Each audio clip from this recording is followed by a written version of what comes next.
تو یہ جو اسکولوں کو اپنے سر سے اٹھا کر پھینکنے والی بات ہے، اس میں کیا کیا عمل چلتا ہے یہ ہم سب جانتے ہیں. اس میں جو کک بیکس چلتی ہیں، جس میں بیوروکریسی مزے کرتی ہے، اس میں جو ہے وہ حکومتیں اپنی جان چھڑاتی ہیں، یہ نہیں چلے گا. آپ سے میں پوچھنا چاہتا ہوں کہ آپ اساتذہ بھی آپ کے یہاں پر موجود ہیں، مجھے پتا چلا ہے. ہم ایک بڑی تحریک یہ لے کر چلنا چاہتے ہیں کہ اس پورے عمل سے حکومت کو روکیں. آپ لوگ اس کے لیے تیار ہیں؟ اسی طرح سے ہمارے وہ محکمے جن کو پہلے یہ خراب کرتے ہیں، یعنی اور پھر اس کے بعد انہیں ایسے پیش کرتے ہیں قوم کے سامنے کہ ان محکموں سے تو ہمیں بہت نقصان ہو رہا ہے، پی آئی اے سے نقصان ہو رہا ہے، ہمیں اسٹیل مل سے نقصان ہو رہا ہے. میں پوچھنا چاہتا ہوں پیپلز پارٹی اور نون لیگ سے اور پھر پی ٹی آئی سے بھی 3-3.5 سال چلے، ان کی بھی حکومت رہی ہے، لیکن یہ لوگ تو 35, 40, 50 سال سے حکومت کر رہے ہیں. تو یہ بتائیں کہ پاکستان اسٹیل اگر 2008 میں پروفیٹیبل ادارہ تھا تو وہ نقصان میں کیسے گیا؟ اس کو کون پکڑے گا؟ ان کرپٹ لوگوں کو کون لٹکائے گا؟ ان کو چھوڑ دو، کرپشن کرو، تمام اس کا را مٹیریل بیچ کے کھا جاؤ، مشینوں کو برباد کر دو اور پھر کہو کہ پرائیویٹائز ہونا چاہیے اس لیے کہ سرکار میں چل نہیں رہا. اور ظالموں، جب تم اتنا بیڑا غرق کر دیتے ہو تو کوئی خریدنے والا بھی نہیں ملتا. کتنے سال سے بجائے اس کے کہ اس میں انویسٹمنٹ کر کے اس کو کام کے قابل بناتے، اب اتنے سال سے پیسے لگائے چلے جا رہے ہیں. ملازمت تو اب اچھے خاصے لوگوں کی ختم ہو گئی ہے، اپنے پسند کے لوگوں کو لا کر اوپر کی مینجمنٹ میں بٹھایا ہوا ہے اور کروڑوں روپے جو ہے وہ اور اربوں روپے سال میں ان کی تنخواہوں کی مد میں جا رہے ہیں اور اسٹیل مل کچھ بھی نہیں کر رہی. اسی طرح پی آئی اے کا بیڑا غرق کر دیا. یہ بیڑا غرق کرنے والے کون لوگ ہیں؟ یہ بھی تو سامنے آنے چاہیے نا.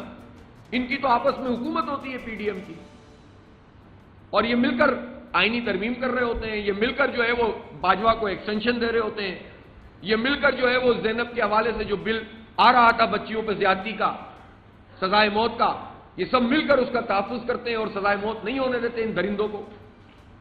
یہ مل کر کھاتے ہیں، مل کر پیتے ہیں، بیڑا غرق کرتے ہیں ہمارے ملک کے اداروں کا اور پھر کہتے ہیں یہ ادارے ہم پر بوجھ ہیں. آپ سب سے بڑا بوجھ ہے جو ہمارے سروں کے اوپر مسلط ہے، فارم 47 کی پیداوار. اس بوجھ کو انشاءاللہ قوم بھی اٹھا کر پھینکے گی اب بہت قریب انشاءاللہ. وہ بھی وقت آئے گا، اس کی بھی تیاری کیجیے آپ لوگ. بہت شکریہ. وآخر دعوانا ان الحمدللہ رب العالمین. اور جب بھی یہ آزاد ہوگا جہاد سے ہی آزاد ہوگا، اس لیے کہ بھارتی اس کے علاوہ کوئی دوسری بات سمجھتے نہیں ہیں. مذاکرات سے اگر یہ مسئلہ حل ہو رہا ہوتا تو مذاکرات کے تو پتہ نہیں کتنے دور ہوئے ہیں.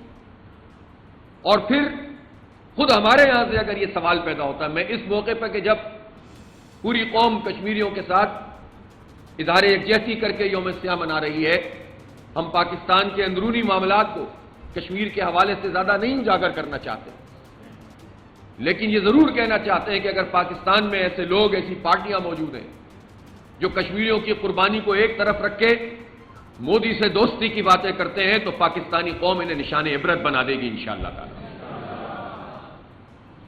اور میں یہ کہنا چاہتا ہوں خاص طور پر پاکستان مسلم لیگ نون کی قیادت سے کہ کشمیریوں کی قربانیوں کو نظر انداز کر کے اگر آپ مودی سے تجارت اور دوستی اس کی پینگیں بڑھائیں گے تو پاکستانیوں کی طرف سے تمہیں شدید مزاحمت کا سامنا کرنا پڑے گا. اور قوم سے جھوٹ مت بولو کہ کیا کریں، پڑوسیوں سے دوستی کرنی پڑتی ہے. اور ہم تو ابھی میاں صاحب نے فرمایا تھا، بڑے میاں صاحب نے، کہ میں تو جو ہوں مودی سے دوستی کا خواہاں ہوں، چاہتا ہوں کہ وہ آتے ملاقات ہوتی، ہم تو جو ہے وہ بات آگے بڑھانا چاہتے ہیں. تو اس کا مطلب ہے کہ آپ یہ کہہ رہے ہیں کہ تم جاؤ چاہو کشمیر میں کرو، ہمارے نوجوانوں کو پیلٹ گنوں سے فائرنگ کر کے نابینا کر دو، ہماری ماؤں بہنوں کی عزتیں تاراج کر دو اور ہم تم سے دوستی کریں گے. میاں صاحب یہ دوستی آپ افغانستان سے کیوں نہیں کرتے ہیں جو برادر اسلامی ملک ہے؟ اگر کوئی غلط فہمیاں ہیں یا کچھ اقدامات ایسے دونوں طرف سے ہو رہے ہیں اور اگر ان کی حکومت کی غلطیں بھی ہیں تو بیٹھ کر بات کیجئے. آپ اپنی حکومت سے، اپنے چھوٹے بھائی سے کیوں نہیں کہتے یہ بات کہ اس مسئلے کو ریزالو کریں؟ آپ تو سب کچھ حاصل کر رہے ہیں اسٹیبلشمنٹ سے بھی، ساری مرضی کے قوانین ان کی اسٹیبلشمنٹ اور حکومت مل کر طے کر رہی ہے، عدلیہ پہ کس طرح قبضہ کرنا ہے، سارے کام چل رہے ہیں. لیکن جو کام کرنے کا ہے کہ اپنے اس پورے خطے کو ہم محفوظ کریں، افغانستان کے ساتھ بامانی باوقار مذاکرات کر کے مسائل کو ریزالو کریں، دہشت گردی سے نجات پائیں اور اپنی توجہ مشرقی بارڈر پہ لگائیں، کشمیریوں کی آزادی کو فوکس کریں، تو آپ بجائے اس کے کہ افغانستان سے معاملات کو طے کریں وہاں خراب کریں اور بھارت سے دوستی کی بات کریں، یہ خارجہ پالیسی کسی صورت میں قبول نہیں کی جا سکتی۔ لہذا ہم نہ کسی سے غیر ضروری طور پر لڑنا چاہتے ہیں، نہ بھڑنا چاہتے ہیں، نہ جنگ چاہتے ہیں، لیکن ہم یہ واضح کرنا چاہتے ہیں کہ کشمیریوں کے خون کا سودا کسی کو نہیں کرنے دیں گے۔ اور یہ بات اب حکومت کی بھی اور پاک افواج کی بھی ذمہ داری ہے کہ وہ ساری خبریں جو جنرل باجوہ کے زمانے کی چل رہی ہیں کہ جس میں یہ کہا گیا کہ باجوہ صاحب نے کوئی بیک ڈور ڈپلومیسی کر کے کشمیر کا سودا کر لیا، اور جو اسپیشل اسٹیٹس ختم کیا گیا تھا اس میں پاکستان کی اسٹیبلشمنٹ اور پاکستان کی حکومت شامل تھی، ظاہر اس وقت عمران خان صاحب کی حکومت تھی، تو یہ پاکستان تحریک انصاف کی بھی ذمہ داری ہے کہ وہ اپنی وضاحت کرے پوری طرح، اور یہ پاک فوج کی بھی ذمہ داری ہے کہ قوم کے سامنے حقائق لے کر آئیں۔ یہ جو کنفیوژن پھیلتا ہے اس کے نتیجے میں معاملات خراب ہوتے ہیں، بھارت طاقتور ہوتا ہے، پاکستان کمزور ہوتا ہے۔ ہم سے یہ کہا جاتا ہے کہ کشمیر کا مسئلہ ہم اس لیے زیادہ اجاگر نہیں کر سکتے کہ ہماری معیشت بہت خراب ہے۔ تو بھائی معیشت آپ ہماری جب پاکستان بنا تھا تو اس وقت کیا تھی؟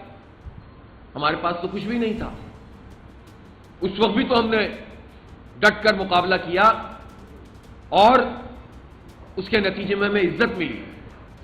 اور یہ معیشت خراب کس نے کی؟ پاکستان میں فوجی جنرلوں کی حکومت رہی ہے یا ان کی نرسری میں پروان چڑھنے والے نام نہاد سیاستدانوں کی؟ تو اگر معیشت خراب کی ہے تو انہی لوگوں نے کی ہے، انہی کے جونیئر پارٹنر بڑے بڑے جاگیردار وڈیرے ہیں، انہی کے جونیئر پارٹنر جو ہے وہ سسٹم کو چلانے والے وہ چند لوگ ہیں کہ جنہوں نے پورے نظام پر قبضہ کیا ہوا ہے۔ انہوں نے ہی ہمیں تعلیم سے محروم کیا، ہمارے بچوں کو 2,62,00,000 بچے آؤٹ آف اسکول ہیں جنہیں اسکول میں ہونا چاہیے اس عمر میں۔ انہوں نے ہی ہمیں سائنس اور ٹیکنالوجی سے محروم کیا ہے، انہوں نے ہی ہمیں دنیا کے تقاضوں سے ہم آہنگ نہیں ہونے دیا۔ دنیا کہاں جا رہی ہے؟ آرٹیفیشل انٹیلیجنس میں کہاں پہنچ رہی ہے؟ کیا وقت کے تقاضے ہیں؟ یہاں پر بنیادی تعلیم مہنگی، اور اس کے ساتھ ساتھ اگر کوئی آئی ٹی کے ایجوکیشن حاصل کرنا چاہتا ہے تو سرکار میں بھی مہنگی ہے، وہ پرائیویٹ سیکٹر میں تو غریب لوگ کہاں سے اور مڈل کلاس لوگ کہاں سے پڑھائیں اپنے بچوں کو؟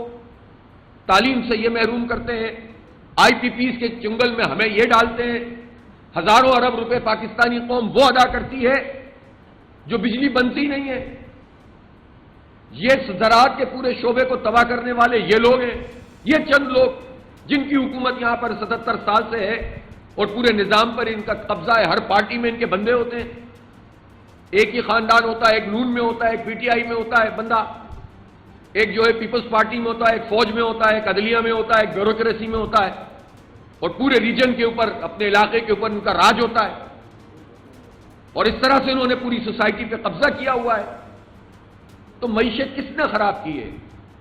جس 40 سال سے مسلم لیگ نواز کی حکومت ہے پنجاب پہ اور پاکستان میں، آگے پیچھے کر کے کرتے رہتے ہیں، ان 40 سال میں آپ نے کیوں معیشت خراب کر کے دی ہے ہمیں؟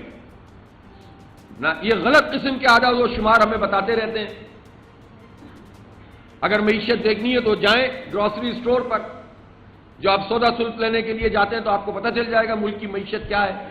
ملک کی معیشت شہباز شریف کے اعداد و شمار سے نہیں پتہ چلے گی، اورنگزیب کیا نام ہے ان کا، اورنگزیب صاحب وزیر خزانہ، ان کے اعداد و شمار سے نہیں پتہ چلتی۔ ملک کی معیشت اور مہنگائی کا حال کریانہ اسٹور۔ آتش نیوز پاکستان کے سب سے بڑے نیوز نیٹ ورک کا حصہ بننے کا سنہری موقع۔ ملک بھر سے درج ذیل آسامیوں کی ضرورت ہے: bureau chief, deputy bureau chief, video editor, city reporter, تحصیل reporter, district reporter, crime reporter, press reporter, نمائندہ، نامہ نگار۔ Chief executive Syed Jamshed Bukhari. مزید معلومات کے لیے ان نمبرز پر رابطہ کریں۔